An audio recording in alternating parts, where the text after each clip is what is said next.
يا أيها الذين آمنوا اركعوا واسجدوا واعبدوا ربكم وافعلوا الخير لعلكم تفلحون صدق الله مولانا العظيم رب اشرح لي صدري ويسر لي أمري واحلل عقدة من لساني يفقهوا قولي السلام علیکم ورحمۃ اللہ وبرکاتہ۔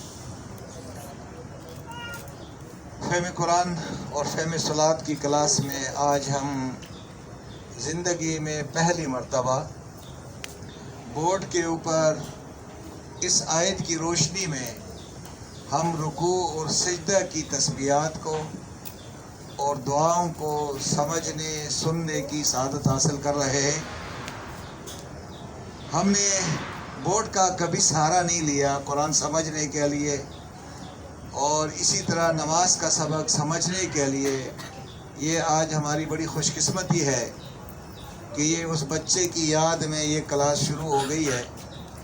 اللہ تبارک و تعالیٰ ان کے والدین کو صبر استقامت عطا فرما دے، اور ہمیں اس کلاس میں روزانہ طریقے کے ساتھ سمجھنے کے بعد دوسروں کو سمجھانے کی اور خود اپنی نماز کو درست کرنے کی اور اس آیت کی روشنی میں اپنے عمل کو درست کرنے کی مجھے اور آپ کو توفیق عطا فرما دے۔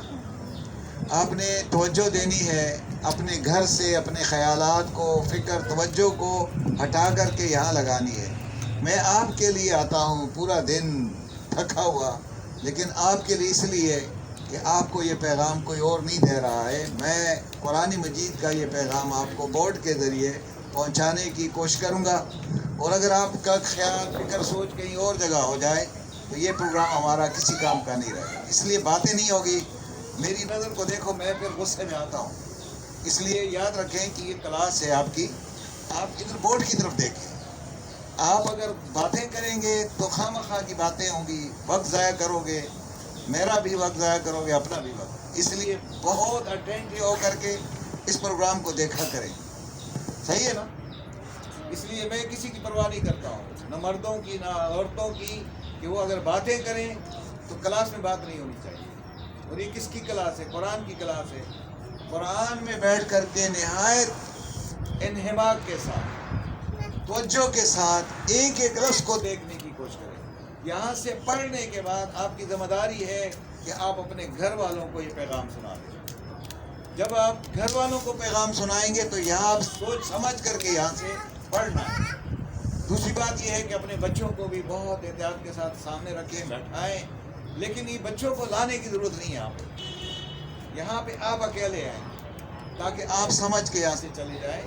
بچوں کو تو نہیں سمجھنا ہے، سمجھنا آپ نے ہے۔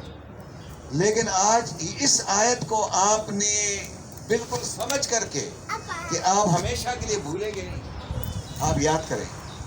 ترجمہ ہے، یہ سورہ حج کی 77ویں آیت ہے، ٹوٹل 78 آیات ہے۔ آج ہم نے ایک آیت لی ہے، اور اس لیے لی ہے کہ اس کا تعلق جو ہے یہ رکوع اور سجود کے ساتھ ہے۔ اس کو سمجھیں گے ترجمے کے ساتھ۔ یا ایہا کے معنی ہے اے، الذین معنی لوگوں، آمنو جو ایمان لائے ہیں،